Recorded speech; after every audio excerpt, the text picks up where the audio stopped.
Então vamos lá, a gente abre o nosso 3 em 1 falando sobre a entrevista de ontem no Jornal Nacional do candidato do PSDB à presidência, Geraldo Alckmin. E o tucano não teve vida fácil como os anteriores também não tiveram.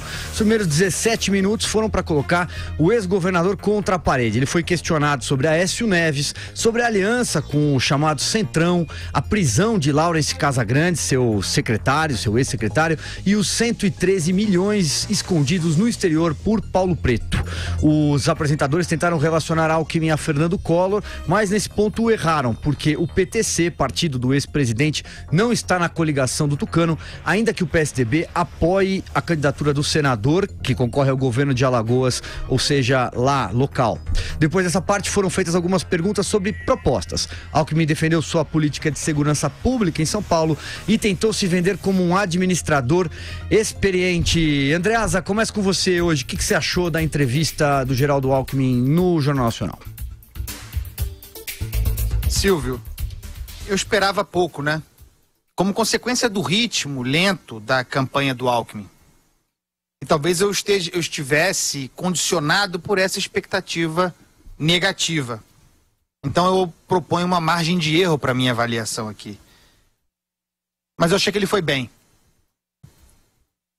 Pensando naquele conceito que eu uso aqui sempre, para mim é o mais importante em política eleitoral, pensando na percepção do eleitor, do espectador, nas possibilidades do Geraldo Alckmin como entrevistado, naquilo que ele é, naquilo que ele representa, na estratégia que ele parece ter traçado para a entrevista ontem e a eficácia dessa estratégia. Acho que ele buscou comunicar com um eleitor indeciso, com um eleitor que ainda não foi ativado, não gosto dessa palavra, mas vou usar, ativado para a campanha eleitoral. Tentando chamar a atenção para si, com alguns eixos, né? Um deles, a experiência. É o mais importante. Pode achar que a experiência do Geraldo Alckmin é péssima. É uma avaliação de cada um. Mas o fato é que aquilo que ele tem, aquilo que ele é, tudo que ele é, porque não é um produto eleitoral fácil em 2018, Geraldo Alckmin, tudo que ele é experiência. Numa campanha eleitoral, e esse é um ponto importante, uma aposta que eu faço para o futuro, numa campanha eleitoral que ainda está ancorada na emoção, na simpatia, na paixão. Mas que normalmente, à medida que as pessoas passem a prestar atenção na eleição e no que representa a rigor dirigir o Brasil, votar para presidente, algo de racionalidade entrará no debate. Um componente de racionalidade entrará na percepção, na ansiedade, no anseio do eleitor. Porque agora, nesse momento, não há racionalidade. Mas também, insisto, a eleição ainda não começou para o eleitor brasileiro. A aposta do Geraldo Alckmin, portanto, não é que seja essa, é essa porque é a única que ele tem. Apostar no crescimento da sua experiência, que é um componente de racionalidade, que é um componente de projeção de segurança futura para o eleitor, esperar que em algum momento a experiência se torne um valor. Eu acho que se tornará. Ele ancorou, portanto, a entrevista na experiência. Depois dos longos 17 minutos, 16 minutos e 45 segundos que compuseram a primeira parte da entrevista, dedicada, segundo os entrevistadores, à política, à velha política, mas que só falou de corrupção, os outros 10 minutos em que se tratou de temas programáticos, Alckmin ficou o tempo todo na experiência, fiz, realizei, sei, conheço, os verbos de autoridade. É o que ele tem. E o outro eixo, para passar a bola para os colegas, o outro eixo é tentar algo que ele não tinha feito até agora, uma polarização com o PT. Fez isso 2 vezes, mas eu volto na próxima intervenção para falar especificamente sobre isso. Seguimos com Vera Magalhães, então. Eu acho que ele sobreviveu vivo ali, o que no Jornal Nacional já é uma grande coisa, né? Ele não se mostrou atônito, nem mesmo despreparado, nem mesmo nervoso diante da saraivada que foi e que sempre é. É como um psicotécnico, você escapar dessa parte já é meio caminho andado para você sobreviver. E eu acho que ele se mostrou, sim, apto e preparado a responder sobre as questões propositivas e técnicas. Se saiu bem ao desarticular essa pergunta sobre o Collor, o que deixou os apresentadores meio ali a pé, e se saiu bem nessas outras questões, principalmente na de saúde, né? Ao defender as organizações sociais, o modelo que é parceria público-privada entre organizações sociais e governos na saúde. Ele foi seguro, dizendo que o Tribunal de Contas aprovou todas as suas contas. Era um outro caso em que a pauta estava mal amarrada, estava capenga, porque falava de restrições, mas ressalvas há sempre nessas avaliações de contas. O fato é que elas foram aprovadas. Então ele se saiu bem dessas duas armadilhas, mas acho que se saiu mal em outros pontos e num ponto muito nevrálgico, que foi a questão da segurança pública. Bem ou mal, os apresentadores do Jornal Nacional, ainda que a pergunta também tenha sido feita de uma maneira algo capciosa, conseguiram pregar no Geraldo Alckmin a sigla PCC. E isso não é bom para suas pretensões, Silvio, num terreno em que o Jair Bolsonaro nada de braçada. Não é à toa que hoje, um dia depois da entrevista, começou a circular nos grupos de WhatsApp da campanha do Bolsonaro e também nas redes sociais de apoiadores do deputado, associações entre Alckmin e o PCC.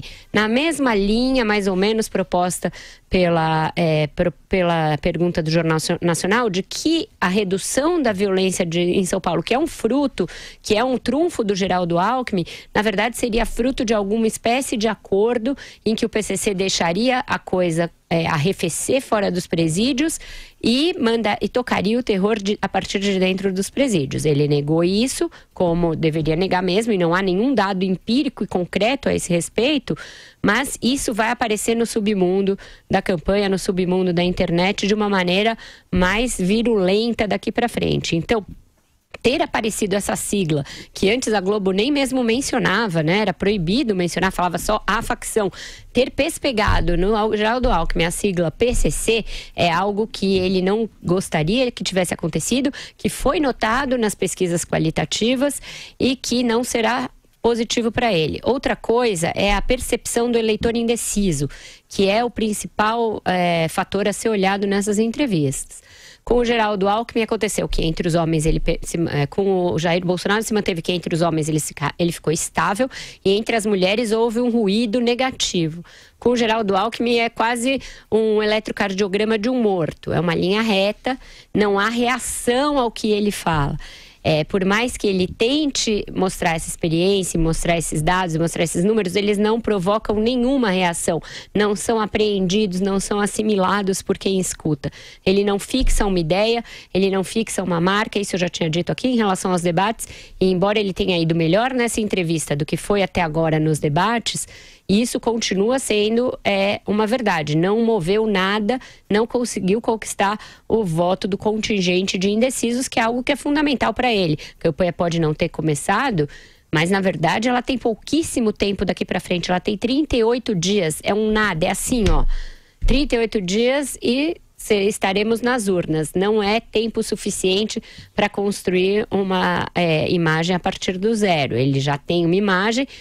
Vamos ver se os primeiros dias na TV serão capazes de fazer esse milagre aí do crescimento.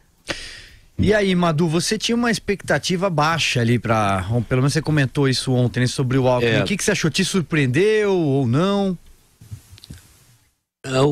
O que eu vou falar agora, eu sei que eu vou ser apedrejado pelo velho corporativismo brasileiro, mas pouco me importa. Eu tenho grande admiração pelo trabalho do William Bonner e da Renata Vasconcelos, mas eu acho que eles estão sendo muito infelizes. Depois dessas 3 entrevistas com o Ciro, com o Bolsonaro e com o Geraldo Alckmin, a impressão que eu tenho é que os candidatos à presidência da República o Bonner e a Renata Vasconcelos, né? Eles têm um erro crasso e básico, eles estão aparecendo mais que os próprios candidatos. A Vera havia observado muito bem que eles estão usando aquele estilo anglo-saxão de debate, que é uma forma agressiva, que é uma forma incisiva, que eu acho muito boa, eu sou um adepto disso, mas eles ou faltaram a metade das aulas, ou não entenderam direito o professor, falta a eles agilidade mental, principalmente a Renata, e eles acabam tendo um comportamento simplesmente arrogante, não deixando, inclusive, falam mais que os candidatos. Na questão do centrão do PSC lá, em que a Renata Vasconcelos insistia que o PSC fazia parte dos partidos que apoiavam o Alckmin, e ele mostrou que não. Aquilo ali foi chocante. Mostrou um total despreparo, né? E sem saber a jornalista como lidar com a situação. Eu acho que isso já está ocorrendo de uma maneira geral.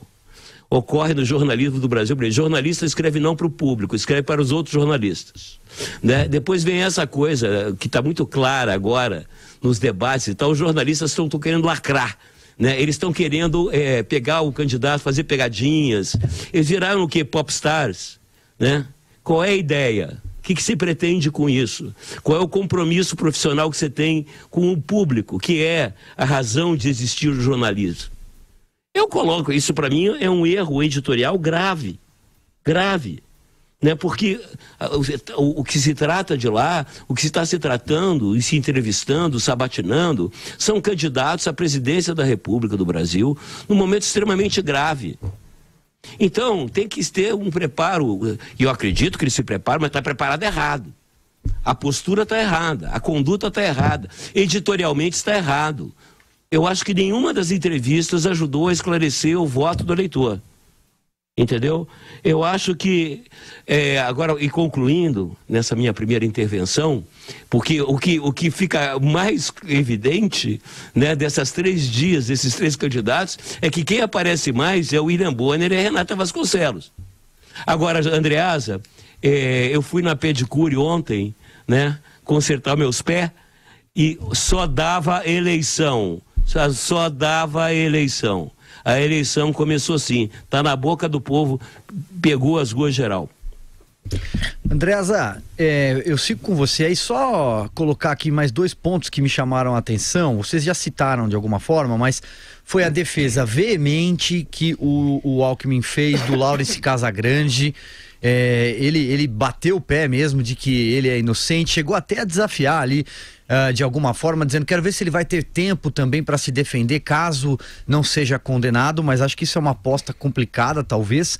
E em relação ao Eduardo Azeredo, também minimizou completamente a questão do Azeredo, que já foi condenado pelo Mensalão Mineiro, pelo Mensalão Tucano, diz que ele vai se desligar do partido, mas a verdade é que são 2 temas em que temas caros para ele e que de alguma forma ele tentou minimizar.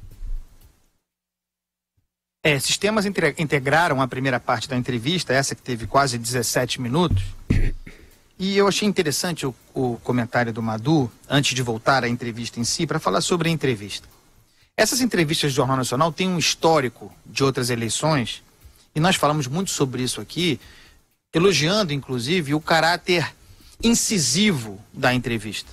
Uma tradição do Jornal Nacional. Mas eu concordo, pelo que vi nas 3 entrevistas até agora, que há um excesso e um desvio dessa natureza incisiva para uma transformação da natureza do papel do entrevistador. Não é apenas que eles falem mais do que o entrevistado. Falam muito mais. Se fizer a contabilidade, isso vai ser encontrado. Mas eles não se deixam interromper pelo candidato e interrompem o candidato sem parar. Para muito além do que se espera do ritmo de uma entrevista. Não deixam o sujeito concluir um raciocínio, se houver raciocínio. Foi assim com Ciro, foi assim com Bolsonaro e foi ontem assim com o Geraldo Alckmin. Vejamos como será hoje com a Marina Silva. Voltando à matéria da entrevista, acuado, né? Porque essa primeira parte o Alckmin realmente sobreviveu. Ele só conseguiu sair um pouco da parede quando, falando do Aécio e do Azeredo, fez a primeira, embora não tenha citado o PT, fez a primeira distinção, tentando polarizar com o PT, quando ele disse que não vamos para a porta de penitência para contestar a justiça, não transformamos réu em vítima, não desmoralizamos as instituições. Foi um bom momento do Geraldo Alckmin. A seguir, no entanto, jogou isso no lixo. No caso em que você citou do Laurence Casagrande, cometeu o mesmo erro do Ciro Gomes, que disse confiar cegamente no Carlos Lupe. Paga-se um preço por isso. Pagará um preço por isso, botando a mão no fogo, ainda que dizendo que, com base nas informações disponíveis, confia no Laurence Casagrande. É um erro em política eleitoral esse tipo de lealdade declarada ao vivo na televisão. Isso terá um custo. Para avançar um pouco na entrevista, ao fim dessa primeira parte, entrou na matéria da segurança pública. E, apesar da sugestão, a meu ver, inacreditável, de associação de um governo do Estado com uma organização criminosa, porque é o que está subentendido ali. É evidente que os entrevistadores não vão dizer isso, mas estão explorando uma espécie de senso comum, que é irresponsável, francamente falando. É boataria de que o governo do PSDB teria um acordo com o PCC. E isso esteve o tempo todo subentendido na parte de segurança pública ali. Mas o Geraldo Alckmin, falando sobre experiência, que é o norte da sua entrevista, e eu insisto, é tudo que ele tem. É uma aposta no futuro. Ele se saiu bem, a meu ver, quando falou que São Paulo prende. Foi o único momento em que ele apresentou uma linguagem popular, direta, objetiva. São Paulo prende, usou a expressão cana dura, falou sobre mudança na lei de execução penal. Foi uma linguagem objetiva popular. E isso funciona. Pela primeira vez, quantas vezes a Vera falou aqui sobre isso? As mortes sobre 100 mil habitantes. Ontem ele conseguiu ser claro a esse respeito. Até usou a mão para fazer escalão da redução no seu governo. E assim foi. Daí em diante, foi a questão da experiência. Quando se falou sobre mobilidade urbana e transporte público, de novo a experiência. Falou sobre capacidade de gestão. Usou a ideia de crise nacional para mostrar que, concorde-se ou não, seja verdadeiro ou não, falando em matéria de comunicação, para falar que quando há gestão, quando há administração, mesmo na crise é possível avançar em infraestrutura. E terminou, na última parte, na área de saúde, quando se falou das OS, como a Vera fez referência, um grande momento também porque fechou polarizando aí declaradamente com o PT. Quando comparou saúde estatal, dirigida pelo Estado, que é o modelo petista, do qual ele diverge, e saúde pública, gratuita, universal, mas sim, por que não, gerida pela iniciativa privada. Nesse caso, flertando também com os eleitores do João Amoedo. Sigo com você então, Vera. Eu acho que nessa parte ele foi bem e eu tenho dúvidas sobre se ele conseguiu se sair bem como poderia ter se saído nessa questão da segurança, porque eu acho que ele não esperava a abordagem da maneira como foi. E, na verdade, eu acho que por dentro ele estava com raiva da abordagem ter sido nesses termos, e a vontade dele era dizer justamente isso, que eles estavam se baseando em um boato para questioná-lo sobre isso, que isso não era razoável, mas não podia fazê-lo porque estava em rede nacional. São os ônus de se aceitar uma entrevista como essa. Eu posso até concordar em parte com os colegas sobre o grau de interrupção, a quantidade de interrupções, mas vocês são testemunhas que eu venho falando disso aqui há semanas, que essas entrevistas são dessa maneira, que elas seriam dessa maneira, que ninguém se enganasse a respeito da natureza do que encontraria ali. Tem uma história que ilustra à perfeição o tanto que essas entrevistas podem causar de dano para um candidato, que é o fato de que no segundo turno de 2014, Dilma e Aécio Neves, que mal se cumprimentavam nos debates, fizeram um acordo para derrubar a entrevista do Jornal Nacional. E não houve no segundo turno, por acordo das duas campanhas. Eu vou falar que eu não vou e você também, tá? Beleza, beleza. Foi a única coisa em que eles concordaram, provavelmente, na campanha toda. Porque aquilo ali, você sair vivo já é uma grande vantagem. Eu tive acesso à pesquisa qualitativa que o Instituto Ideia faz para bancos e fez durante os 3 primeiros dias da sabatina. Ela se encerra hoje com a Marina Silva, tá? Resultado é colhido pelos indecisos. É um aplicativo dado a indecisos. Eles têm que mostrar que estão assistindo a entrevista, então eles têm que tirar foto da TV, eles têm de tirar ali foto mostrando o horário para mostrar que estão mesmo vendo, tá? Então, o Geraldo Alckmin, ele teve 19% de avaliações negativas, 61% de avaliações neutras e 21% de avaliações positivas. Eu acho que eu estou trocando as duas colunas. Espera aí, só um minuto, deixa eu ver aqui de novo. O fato é, ele foi quem teve mais avaliações neutras, o Alckmin, o que é positivo diante dessa saraivada que existe. E o Jair Bolsonaro foi o que teve maior número de menções negativas. Como eu vinha dizendo aqui, decantada a entrevista, a menção a ele é negativa, ao Bolsonaro. Então é isso, gente, não dá para se sair bem. Eu falei que ninguém ia se sair bem, ninguém se saiu de fato bem até agora. Tem quem sobrevive melhor e quem sobrevive pior. Madu, sigo com você então para arrematar o tema Jornal Nacional, Geraldo Alckmin. Pois é, eu insisto nessa questão que não só do PSC, por exemplo, no PSC, em que a Renata Vasconcelos insistia em dizer que o PTC fazia parte da coalizão que apoia o PTC, se você corrige a Renata, tem que falar certo também. PTC.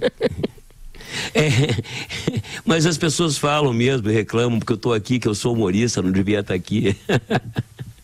É sempre assim. Mas é o PTC, que é o partido do Collor de Mello. Muito bem, e isso não é fato. Isso poderia dizer, isso é uma fake news. É verdade, porque o PSDB abriu mão de ter candidato em Alagoas por questões locais, mas não, o PTC não pertence aos partidos que apoiam o Geraldo Alckmin no âmbito nacional. E também a questão do PCC.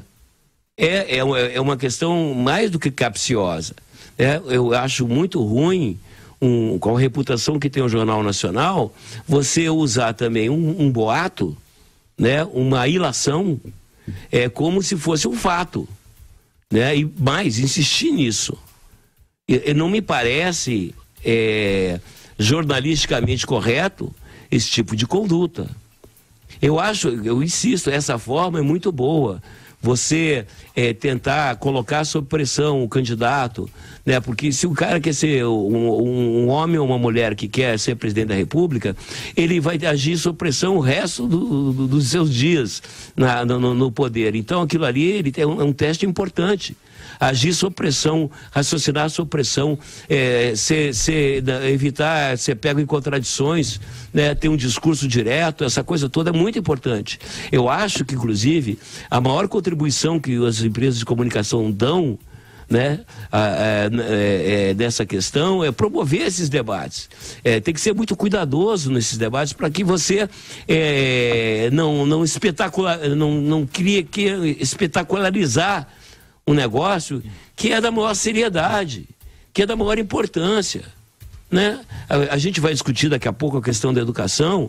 O Brasil vive um momento muito delicado da sua existência, enquanto uma república federativa. Então você quer ganhar audiência, quer fazer o que, quer aparecer no Fantástico, qual a ideia? Qual a ideia nisso? Editorialmente falando, né? Eu acho que chamar a responsabilidade aqueles que respondem por isso para atentar a esse fato. Eu estou muito curioso hoje com relação à Marina. Se não vai haver uma mudança, creio que não, porque aí é aquela história, né?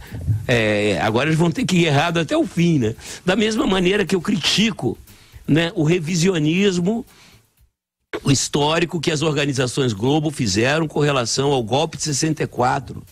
Né, que fizeram no jornal, Depois fizeram agora, recentemente, reafirmaram isso, fazendo a pobre da Miriam Leitão, um excelente profissional, a repetir aquele discurso berrado ali no ponto eletrônico. Isso é intelectualmente desonesto, é desonesto com as pessoas que estavam à frente das organizações Globo naquele momento e naquela época. Isso não se faz. Né? Como é que as pessoas hoje, que estão na direção hoje, podem julgar as pessoas que estavam na direção naquele momento, naquelas circunstâncias, que naquela época tomaram essa decisão, certo ou errado, foi essa a decisão que tomaram, achando que era a melhor decisão. A única razão de se fazer esse revisionismo histórico hoje é demagogia pura, é populismo, é querer ser benquisto pela sociedade, mas não é por aí não. As organizações Globo fizeram muito pelo Brasil, muito pela cultura do Brasil, fazem muito. Não precisam desse tipo de postura ridícula, populista, né, demagógica, de fazer revisionismo histórico. Isso é coisa de stalinista, soviético. Né? Então são erros crassos de jornalismo, que eu fico pensando no meu querido amigo Evandro Carlos de Andrade, que comandou o jornalismo da Globo anos. Ele deve estar se revirando na tumba, coitado. Porque isso é inacreditável o que está acontecendo lá.